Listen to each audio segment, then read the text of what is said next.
अस्सलाम वालेकुम फैंस, welcome to our YouTube channel Punjabi Shauq. तो दोस्तों हाज़र आई दी वीडियो ਦੇ ਵਿੱਚ ਇੱਕ ਲੌਂਗ ਕੋਟ ਜੋੜਾ ਲੈ ਕੇ ਤੁਹਾਡੇ ਵਾਸਤੇ। ठीक है, मेल और फीमेल जोड़ा ने जनाब, और तकरीबन 2.5 महीने के हो ही गए ने, 2.5-3 महीने के होने वाले आ बच्चे।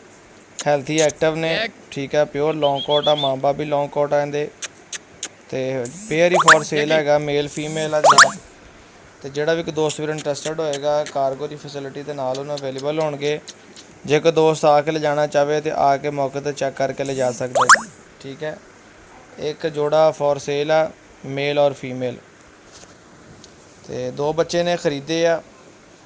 ठीक है, माँ बाप हर चीज़ तसल्ली करके तुहानूं भी तसल्ली करा के देवांगे इंशाअल्लाह। लाहौरों लए आ 2 बच्चे, ब्लैक मास्क दे विच आ, तुसीं देख सकते हो वीडियो दे विच तुहानूं नज़र आ रहा जनाब।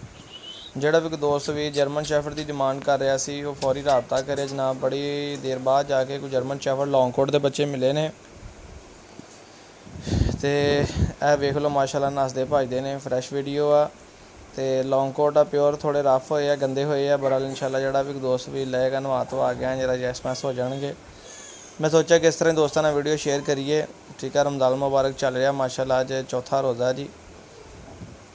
तो यह चैक कर लो दोस्तों वीरो, तुहाडे वास्ते लैके हाज़र होए हैं।